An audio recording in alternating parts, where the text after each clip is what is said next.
तो ये आपने देखा एक छोटा सा recap Reliance MET city Jhajjar Haryana के अंदर जो एक मॉडल टाउनशिप है, जहां पर एक साथ औद्योगिक विकास और रहने की परिकल्पना की गई है कि कैसे एक स्मार्ट सिटी को डेवलप किया जाता है। उसका एक बेहतरीन उदाहरण ये है। अब इस कहानी को आप वैसे तो देख चुके हैं पूरी तरह, लेकिन थोड़ा और ट्विस्ट इसमें लेकर आते हैं, आपको और डिटेल में बताएंगे कि आखिर इन सब की शुरुआत कैसे हुई, इसके पीछे कौन था, किस तरीके से इसका आज का ये स्वरूप मिला, क्या वो पूरी कहानी है। और वो बताने के लिए नन अदर देन हमारे साथ आज मौजूद है, जिनका ये बेबी चाइल्ड है ये पूरी टाउनशिप, जिन्होंने इसकी परिकल्पना से लेकर इसको यहाँ तक लाने में एक बड़ा योगदान दिया है। ऐसे श्री वल्लभ गोयल जो कि कंपनी के होल टाइम डायरेक्टर हैं और साथ ही रिलायंस मेट सिटी के सीईओ हैं, आज मेरे साथ हैं। सर बहुत बहुत स्वागत है आपका हमारी इस खास पेशकश में, और बहुत अच्छी लगी हमें आपकी रिलायंस मेट सिटी, और इसके बारे में हम और ज़्यादा आपसे जानने के उत्सुक हैं। विपिन जी, आपका भी स्वागत है रिलायंस मेट सिटी के अंदर, और मुझे बड़ी खुशी हुई कि आपको अच्छी लगी है जी। तो मेरा पहला सवाल आपसे सर यही होगा, और भी चीज़ें हैं जो मन में हैं, लेकिन मैं जानना चाहूँगा कि इसके कंसेप्चुलाइजेशन से 2006 से लेकर आज तक की जो यात्रा है वो आपकी नज़र से मैं संक्षिप्त में समझना चाहूँगा। देखिए, मुख्य मुद्दा आज की डेट में मैन्युफैक्चरिंग को बढ़ाना है, क्योंकि हमारे यहाँ रोजगार के जो साधन हैं वो सर्विस इंडस्ट्री में प्लेटू हो चुके हैं, एग्रीकल्चर में डाउन जा रहे हैं। सो जो उम्मीद है रोज़गार के साधन बढ़ाने की वो सिर्फ मैन्युफैक्चरिंग में है, और हमारे प्रधानमंत्री जी का भी एक ड्रीम है, एक टारगेट है कि मैन्युफैक्चरिंग का share in GDP should be 25%। तो उसको बढ़ाने के लिए हमने ये विचार किया कि किस तरह से best in class services industries को प्रोवाइड की जाए, ताकि हम यहाँ पर इंडस्ट्रीज़ को अट्रैक्ट कर सकें, और उसके साथ ही ऐसी सुविधाएं दी जाए ताकि लोग भी यहाँ पे रह सकें, लोग रहें, सस्टेनेबल रहें, स्मार्ट टाउन बने। 2013-14 में माननीय प्रधानमंत्री जी ने कहा था कि हमें 900 शहर बसाने हैं। तो उस कंटेक्स्ट में जो स्मार्ट शहर बसाने, जो काम हुआ है स्मार्ट शहर बसाने में, वो थोड़ा थोड़ा हुआ है, पर कहीं भी अभी तक ऐसा एक ग्रीन फील्ड स्मार्ट टाउन नहीं बसा जिसकी हम यहाँ पे पूरी तरह से हमने व्यवस्था की है कि ये ग्रीन फील्ड स्मार्ट टाउन बने। राइट बहुत सारी चीज़ें हैं जो आप कह रहे हैं, ग्रीनफील्ड स्मार्ट सिटी हो जिसके अंदर सस्टेनेबिलिटी भी हो, जिसके अंदर एक बढ़िया लिविंग भी हो, सारी सोशल इंफ्रास्ट्रक्चर भी हो, और साथ में मैन्युफैक्चरिंग का वो हब बने। तो क्या ये मानूं मैं कि रिलायंस मेट सिटी इंडिया के लिए ग्लोबल मैन्युफैक्चरिंग हब आइडियल कैसा हो सकता है वो लेकर प्रेजेंट कर रही है? बिल्कुल, आपने सही फरमाया। इनफैक्ट जब हमने इसका नाम रखा मॉडल इकोनॉमिक टाउनशिप, तो हमारे मन में एक विचार था कि जो SIDCs ने इंडिया में जितनी इंडस्ट्रियल टाउनशिप बनाई आज तक, उनमें क्या खामी रह गई, उसको कैसे पूरा किया जाए, इसी बात को ध्यान में रख के हमने इसके नाम के आगे मॉडल रखा है कि हम एक प्रस्तुत कर सके लोगों को कि आप कॉपी करो, ऐसा मॉडल बनाओ जिससे कि हम फॉरेन इन्वेस्टर्स को अट्रैक्ट कर सकते हैं। यहाँ पे आप देखेंगे ऑलरेडी 11 कंट्रीज़ की कंपनी है, 12वीं अभी साइन हो रही है कल ही। लगातार विदेशी निवेश यहाँ पर आ रहा है, लोकल लोगों के लिए भी बहुत रोजगार क्रिएट किया गया है। वेल सर, मैं एक चीज़, आपने जैसे कहा कि अब तक जो इंडस्ट्रियल टाउनशिप बनते थे वो मोस्टली गवर्नमेंट की तरफ से होते थे, बहुत सारे प्राइवेट भी आए, इस इलाके में भी हमने कुछ और देखे। रिलायंस मेट सिटी में क्या डिफरेंस है, क्या वो अलग आपने किया है जो ये दूसरी जगह अब तक नहीं था? देखिए, सबसे बड़ी जो स्टार्ट होती है वो प्लानिंग से स्टार्ट होती है कि आप प्लानिंग कैसे करते हैं। तो हमने जो यहाँ पे प्लानिंग की है स्टार्ट से, उस प्लानिंग की ये खूबसूरती है कि यहाँ पे हमारा जो सोशल इंफ्रास्ट्रक्चर भी है और कमर्शियल और इंडस्ट्रियल इंफ्रास्ट्रक्चर भी है, तो दोनों पास पास भी है पर अलग अलग भी है, जिससे कि जो सस्टेनेबिलिटी है उसका सबसे बड़ा फ़ायदा मिले, ताकि हम जो है ट्रांसपोर्टेशन मिनिमम कर सकें, पोल्यूशन मिनिमम कर सकें, और वही सबसे बड़ी चीज़ है। और उसके बाद जो दूसरी चीज़ हमने की है यहाँ पे वो है डिजिटल इंफ्रास्ट्रक्चर, क्योंकि आज का युग है डिजिटल का, और डिजिटल इंफ्रास्ट्रक्चर का हमने काफ़ी यूज़ किया है, चाहे वो वाटर डिस्ट्रीब्यूशन हो, पावर डिस्ट्रीब्यूशन हो, हर एक चीज़ में डिजिटल इंफ्रास्ट्रक्चर का यूज़ किया गया है। तो ये कुछ चीज़ें हैं। और थर्ड जो बिगेस्ट फैक्टर है वो सस्टेनेबिलिटी है। हमने यहाँ पे काफ़ी ओपन एरिया बनाया है, ग्रीन किया है, जिसकी वजह से हम आज की डेट में IGBC platinum rated industrial development है, टाउनशिप है। तो मैं ऐसा स्पेसिफिकली दो चीज़ों के बारे में पूछना चाहूँगा।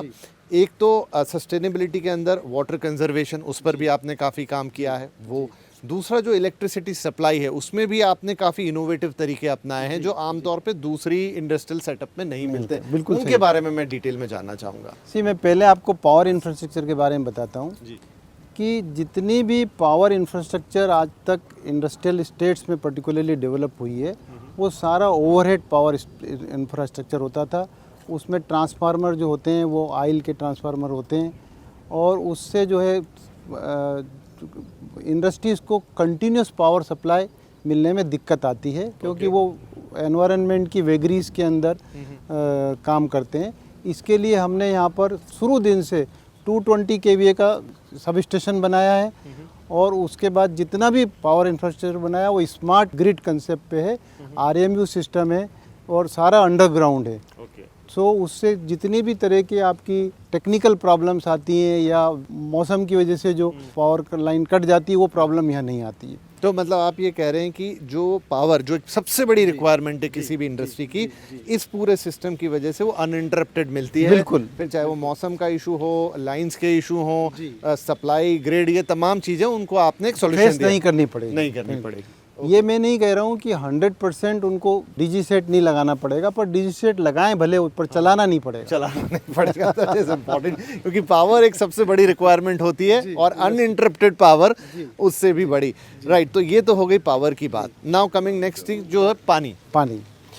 अगेन पानी आज की डेट में सबसे बड़ा इशू है और आगे आने वाले समय में भी होगा। तो उसको कंजर्व करना, रीयूज़ करना बहुत इम्पॉर्टेंट है। हमने पूरे टाउनशिप में, चाहे वो इंडस्ट्रियल पोर्शन हो, रेसिडेंशियल पोर्शन हो, हमने पूरे टाउनशिप में रीयूज़ का प्रोविज़न किया है, जहां हम जो पानी ट्रीट करके रीसप्लाई करते हैं और हॉर्टिकल्चर में भी यूज़ करते हैं। और दूसरा पानी का सिस्टम हमने अपना बिठाया है पूरा, जिसके अंदर हमने 50 MLD का वाटर ट्रीटमेंट प्लांट बनाया है और उसी को पूरा हम डिस्ट्रीब्यूट करते हैं अपने सिस्टम के अंदर। और वो best in class technology use किया है ताकि जो है लोगों को पानी पीने के लिए शुद्ध पानी मिले, जिसमें किसी तरह की कोई प्रॉब्लम ना हो। तो सर अब थोड़ा हम कंपनी प्रोफाइल पे बात करते हैं। कई कंपनीज़ आपके यहाँ हैं, जापान, बल्कि 11 अलग अलग देशों की, जापान ऑफ कोर्स उसमें सबसे ज़्यादा कंपनीज़ लेके यहाँ पर हैं। तो इस समय जो China Plus One की बात होती है, रिलायंस मेट सिटी उसमें क्या रोल अदा कर रही है? सप्लाई चेन के अंदर ग्लोबली एक MNCs के अंदर एक बात आ गई है, भावना हो गई है कि चाइना के अलावा भी हमारे पास कोई साधन होना चाहिए और उसके लिए इंडिया बहुत फिट होता है एकदम, क्योंकि यहाँ पे टैलेंट भी है और मार्केट भी है और कॉस्ट भी सस्ती है। तो उस China Plus One स्ट्रेटेजी के अंदर इंडिया बहुत फिट होता है और इंडिया के अंदर इसीलिए हमने मॉडल इकोनॉमिक टाउनशिप के अंदर इस चीज़ का ध्यान रख करके जो इस तरह की कंपनीज़ को रिक्वायरमेंट है उसको पूरा करने की कोशिश की है। और इसी का प्रतिफल है कि आज की डेट में यहाँ 11 कंट्रीज़ की कंपनियाँ हैं और सबसे पहले पैनासोनिक आई थी, फिर डेंसो आया, फिर यहाँ पे आपके जो अंबर है, टी सुजुकी है, निहॉन कोडोन है फ्रॉम जापान से, 2-3 कंपनी कोरिया की है। डिफरेंट कंट्रीज से कंपनियाँ आई हैं और बहुत सारी कंपनियाँ आने को उत्सुक हैं। ठीक है, तो गोयल सर एक चीज़ जानना चाहेंगे कि जब ये फॉरेन कंपनी, जैसे आपने 10-11 कंपनियों का नाम लिया, उसमें मेजॉरिटी जापान, कोरिया जैसे एडवांस देशों से है, जब ये फॉरेन कंपनीज आती हैं इंडिया में, वो क्या चाहती हैं, क्या उनकी रिक्वायरमेंट होती है, और जब वो रिलायंस मेट सिटी का रुख करती हैं तो आप उसे कैसे फुलफ़िल कर रहे होते हैं? सबसे बड़ी उनकी ज़रूरत होती है कि वो लोकेशन बढ़िया हो, उसके बाद इंफ्रास्ट्रक्चर बढ़िया हो। लोकेशन जहाँ तक सवाल है, हम 1 घंटे के अंदर यहाँ पर इंटरनेशनल एयरपोर्ट से पहुँच सकते हैं। वो एक प्राइमरी रिक्वायरमेंट होती है। उसके बाद नेक्स्ट होती है कि हमको एक बहुत बढ़िया क्वालिटी का इंफ्रास्ट्रक्चर मिले। और थर्ड रिक्वायरमेंट होती है, इंफ्रास्ट्रक्चर बनाना ही इतना इम्पॉर्टेंट नहीं है, उसको चलाना उससे ज़्यादा इम्पॉर्टेंट है। आज आप देख रहे हैं किस तरह का मेंटेनेंस है यहाँ पे, जैसे कोई एक residential, high and residential colony में होता है, उस तरह का मेंटेनेंस हमारी इंडस्ट्रियल कॉलोनी के अंदर भी है। जी, तो ख़ास तौर पे यूरोपियन कंपनीज़ हैं, जापानीज़ कंपनीज़ हैं, कोरियन कंपनी हैं, तो क्या उनके साथ पार्टनरशिप में आप कुछ यहाँ पे काम कर रहे हैं, या मान लीजिए उनको जब आना होता है तो वो, क्योंकि देखिए आप उनको एक जगह तो दे रहे हैं, लेकिन कई बार इन्वेस्टमेंट की बहुत सारी पॉलिसीज़ होती हैं, सिंगल विंडो क्लियरेंस की उम्मीद होती है, ये पूरा इकोसिस्टम कैसे काम करता है? एक्चुअली में इसमें देखा जाए तो जो हरियाणा सरकार ने पिछले दिनों एक बहुत अच्छा काम किया है जिसके अंदर सिंगल रूफ के अंदर सब अप्रूवल्स मिलती है और वो बहुत इफ़ेक्टिव है। और हरियाणा सरकार की जो पॉलिसीज़ भी हैं वो काफ़ी प्रगतिशील हैं और उसमें काफ़ी बेनिफिट दिया जाता है। और ये जो हमारा टाउनशिप है यहाँ वाला, ये इसके अंदर जो हरियाणा सरकार ने कैटेगरीज बना रखी है ABCD, तो A में बिल्कुल बेनिफिट नहीं मिलता है और D में मैक्सिमम मिलता है और हम C में हैं। तो इस वजह से भी जो है लोगों को यहाँ पे काफ़ी बेनिफिट हो जाता है और वो भी एक कारण है कि इंडस्ट्रीज़ यहाँ पे आना चाहती है। अच्छा, मैं देख रहा हूँ अलग अलग कंपनीज़ है, ऑटो कंपोनेंट भी हैं, ऑटो एंसिलरीज भी हैं, डिफेंस इक्विपमेंट वाली भी हैं, पेंट वाली भी हैं, इलेक्ट्रॉनिक्स भी हैं। तो किस तरह की कंपनी प्रोफाइल्स इस जगह को ज़्यादा सूट करती हैं?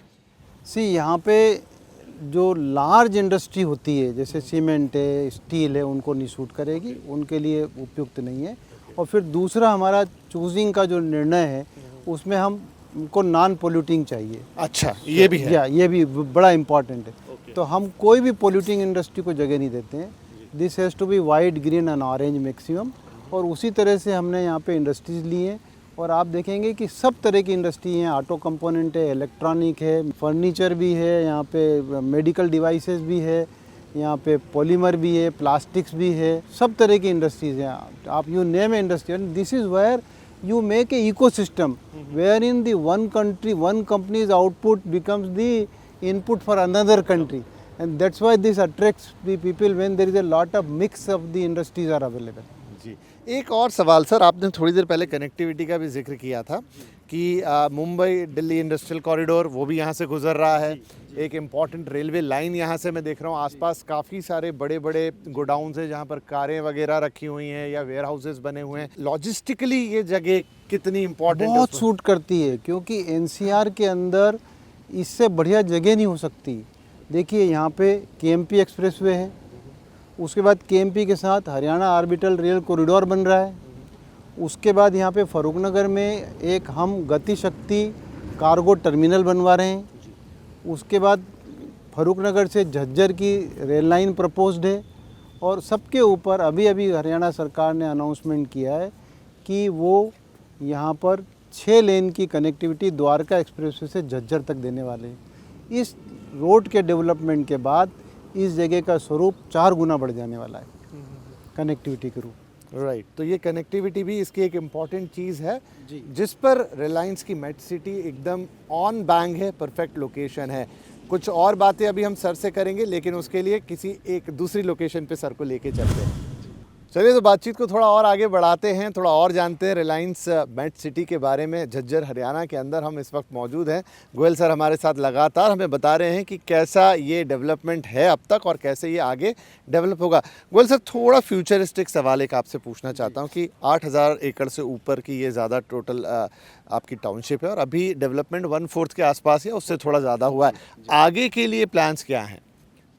अब मेट सिटी 2.0 की हम तैयारी कर रहे हैं और उसके अंदर हमारी सोच है कि अब यहाँ पर हाई टेक इंडस्ट्रियल मैन्युफैक्चरिंग लेके आया जाए, जिससे कि जो रोज़गार है वो एक ऊपर उठाया जा सकता है, वेरी स्किल्ड लोगों को दिया जा सकता है। और उसके साथ ही इसमें अब हम नेक्स्ट यहाँ पर IT एंड ITES और GCC, जिसकी कि बहुत रिक्वायरमेंट है आज की डेट में, उसको लेके आने की तैयारी कर रहे हैं। राइट, तो आपने रोज़गार का जिक्र किया। एक मोटा मोटा आंकड़ा मैं कहीं आपकी जो रिपोर्ट्स है उनमें पढ़ रहा था, 40,000 तो डायरेक्ट एम्प्लॉयमेंट है और बहुत लगभग उससे 2 या 3 गुने इनडायरेक्ट एम्प्लॉयमेंट्स हैं। तो अभी का क्या लेटेस्ट अपडेट है और आगे चल के जो आपकी पूरी प्लानिंग है, कितना और रोज़गार यहाँ बनेगा? आज की डेट में इस क्षेत्र में करीब 40,000 लोग काम कर रहे हैं, डायरेक्टली एम्प्लॉयड हैं। और उसके अलावा यहाँ पे इनडायरेक्ट एम्प्लॉयमेंट के बहुत सारे नए आयाम खुले हैं और उसकी वजह से करीब 1 लाख परिवार इस प्रोजेक्ट के साथ आज की डेट में जुड़े हुए हैं। और आगे मेरे हिसाब से ये नंबर अगले 10 सालों में कम से कम 3 से 4 गुना हो जाएगा। अब एक जो बड़ा इम्पोर्टेंट पहलू इस पूरी टाउनशिप का है सर कि इंडस्ट्रियल टाउनशिप तो अक्सर सिर्फ इंडस्ट्रीज से भरी होती हैं, लेकिन यहाँ जो चीज़ अलग देखने को मिल रही है वो है खूबसूरत लिविंग स्पेसेस। आप प्लॉटेड डेवलपमेंट भी कर रहे हैं, कुछ छोटे हाई राइज भी मैंने देखे, आगे भी आपके कुछ प्लान्स होंगे। ये मुझे बताइए कि ये समन्वय आप कैसे बिठा पा रहे हैं, क्योंकि ये रेयर है। सर यही सबसे बड़ी विशेषता है, क्योंकि हमने जो भी पाया कि जो इंडस्ट्रियल टाउनशिप बनी उसके अंदर सोशल इंफ्रास्ट्रक्चर नहीं डेवलप किया, तो लोग 20-20, 50-50 किलोमीटर दूर से आते हैं, 2-2 घंटा लगता है उनको, तो फटीग हो जाता है। तो इसके लिए हमने प्लान किया कि इंडस्ट्रियल टाउनशिप में ऐसी व्यवस्था की जाए कि लोग यहीं पर रह भी सकते हैं और काम भी कर सकते हैं, जिससे सस्टेनेबल हो जाए, ट्रांसपोर्टेशन कम हो जाए, उनका फटीग ख़त्म हो जाए। इसीलिए हमने बेस्ट इन क्लास रेसिडेंशियल की व्यवस्था की है और उसके अंदर हमने अभी प्लाटेड किए हैं। करीब 3000 कस्टमर्स हैं हमारे प्लाटेड के अंदर, और अभी हम फ्लोर्स कर रहे हैं और आने वाले समय में हम यहाँ पर हाई राइज भी करने वाले हैं। थोड़ा आइडिया देंगे किस तरह के प्राइस पॉइंट हैं, कौन लोग यहाँ पर आके अपना घर ले सकते हैं? क्या सिर्फ जो यहाँ पे काम करते हैं या जिनकी इंडस्ट्रीज़ है उनके लिए है या ओपन टू ऑल है? सर देखिए, ये ओपन टू ऑल है डेवलपमेंट, और ये ज़रूरी भी है कि यहाँ पे दूसरे लोग भी आके रहें, ताकि उससे मिक्स होता है, उससे अच्छा डेवलपमेंट होता है। यहाँ पे बहुत सारे मानेसर के लोग आकर रहते हैं, क्योंकि Gurgaon is become completely unaffordable. एक इशू और था जो मैं आपको बताना चाहता था कि जैसे गुड़गांव एंड नोएडा दिल्ली के सैटेलाइट टाउन के रूप में विकसित हुए, आज ये टाउन भी कंजेस्टेड हो चुके हैं। और नोएडा में क्या हुआ कि नोएडा के साथ ग्रेटर नोएडा आ गया, येडा आ गया, जेवर आ गया, तो वो आगे बढ़ता चला गया। पर गुड़गांव के साथ ये हुआ है कि गुड़गांव का कोई सैटेलाइट टाउन नहीं बना। तो ये भी एक ज़रूरी है कि आपको यदि रिट्रोफिट नहीं करना है किसी टाउन को और उसका सैटेलाइट टाउन बनाना ही चाहिए 15-20 किलोमीटर की दूरी पे, 25 किलोमीटर की दूरी पे, तो उस तरह से ये एक सैटेलाइट टाउन के रूप में हमने न्यूक्लियस तैयार कर दिया है। अब इसके आसपास ये बड़ा शहर अगले कुछ सालों में रूप लेने वाला है, जो कि ग्रेटर गुड़गांव के रूप में जाना जाएगा।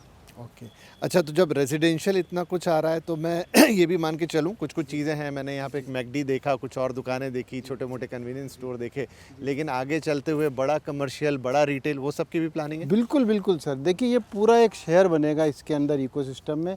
ऑलरेडी यहाँ पे एक स्कूल अंडर कंस्ट्रक्शन है, एक 150 बेड का हॉस्पिटल अंडर कंस्ट्रक्शन है, और हमने काफ़ी सारे कमर्शियल ऑफिस कॉम्प्लेक्स बना दिए हैं, और आगे चल के बड़ा कमर्शियल भी आएगा, एंटरटेनमेंट भी आएगा, और हम कम्युनिटी सेंटर बनाने वाले हैं, एक बहुत बड़ा मंदिर भी बनाने वाले हैं। तो ये सब पूरा एक शहर के डेवलपमेंट के लिए जो भी एलिमेंट ज़रूरी है, हम सब एलिमेंट पे काम कर रहे हैं। परंतु इशू यही है कि ये धीरे धीरे होगा, एकदम नहीं हो सकता है, क्योंकि लोग भी होना चाहिए उसके लिए, और लोग धीरे धीरे आते हैं। इंडस्ट्री के काम के लिए तो जल्दी आ जाते हैं लोग, पर रहने के लिए धीरे धीरे आते हैं। तो ये सब काम होगा यहाँ पर। अच्छा, आपने कहा अगर आप शेयर कर सकें तो जो इतना बड़ा टाउनशिप है, 8000 एकड़, और इतना आप सब कुछ कर रहे हैं, कोई एक इन्वेस्टमेंट फिगर आप दे सकते हैं? सी ऑलरेडी हम अपनी तरफ से करीब 10,000 करोड़ का इन्वेस्टमेंट कर चुके हैं यहाँ पर, और जो इंडस्ट्री जिन्होंने लगाई है उन्होंने करीब यहाँ पे 20-25 हज़ार करोड़ रुपए का इन्वेस्टमेंट कर चुके हैं, और आगे आने वाले समय में और होने वाला है, क्योंकि अभी जो इंडस्ट्रीज़ आई हैं वो करीब 50-60% ऑफ द लैंड पे आई है, 70% लैंड पे आई है, अभी 30-40% पे और आना बाकी है, और ये आगे और डेवलपमेंट होगा। करीब 5-6 हज़ार एकड़ लैंड हमारे पास डेवलपेबल इसी साइड में और है। तो ये तो बहुत बड़ा शहर बनने वाला है। यहाँ पे investment will reach into multiples of today's investment.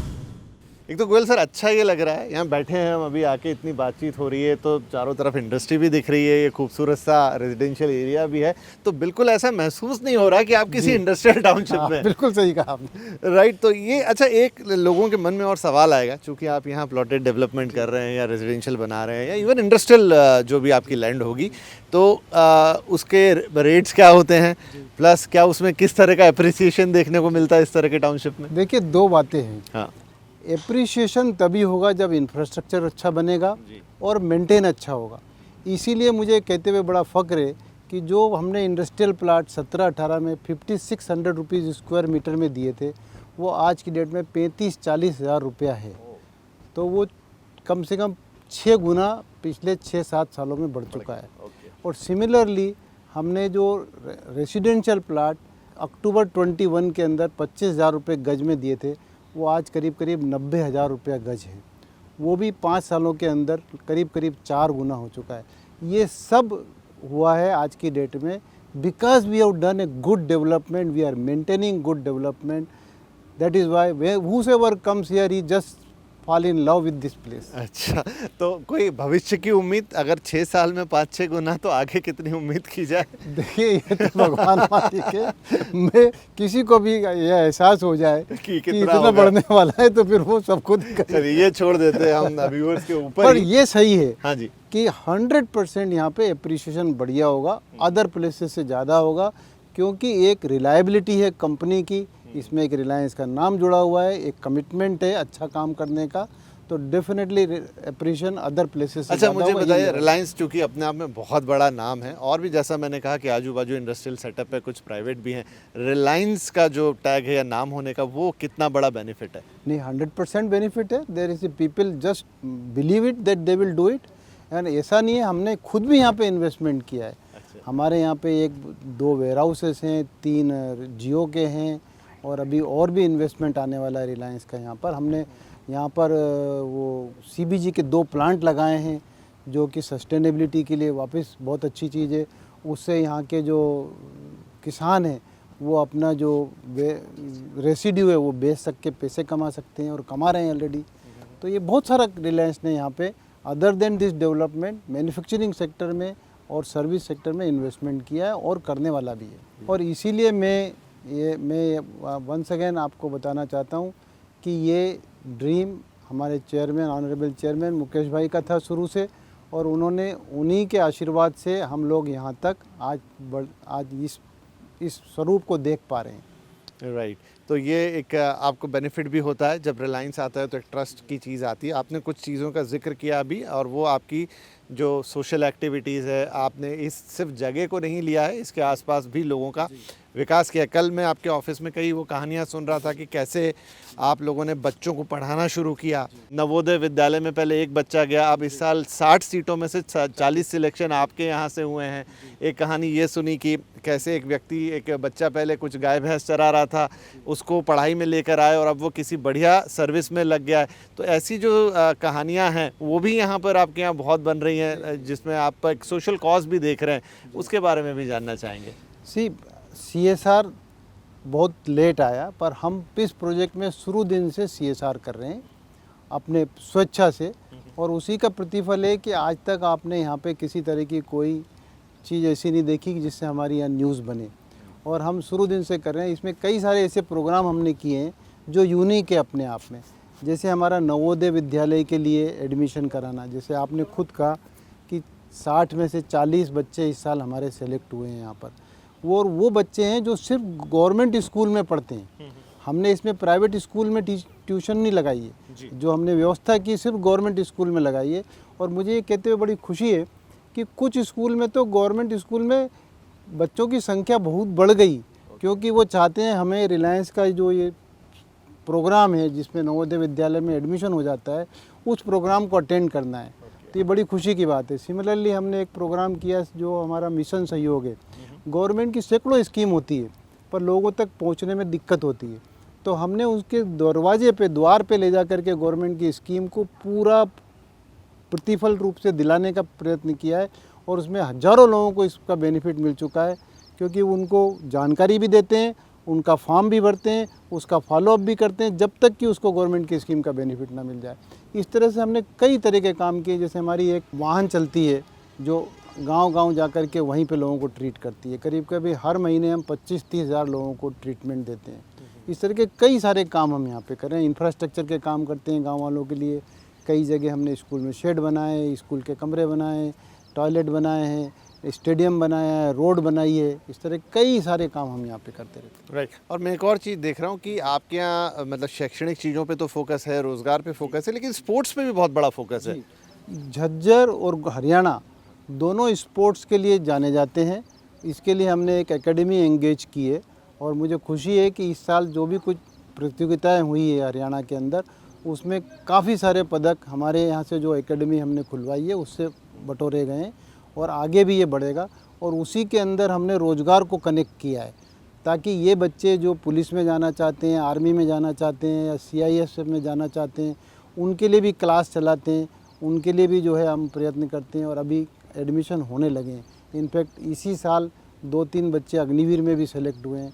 तो ये सब जान के बड़ी खुशी है कि हम लोग इस तरह के लोगों को यहाँ पे आगे बढ़ा रहे हैं। राइट, तो मेरा फाइनल क्वेश्चन सर, अगले 10 साल में हम इस रिलायंस मेट सिटी को कैसा देखेंगे? इस रिलायंस मेट सिटी को आगे आने वाले समय में आप एक नया शहर बनते हुए देखेंगे, जिसमें कि हर तरह की सुविधाएं होंगी, चाहे वो एंटरटेनमेंट हो, चाहे वो एजुकेशन हो, हेल्थ हो या आपके लिविंग कंडीशंस हो।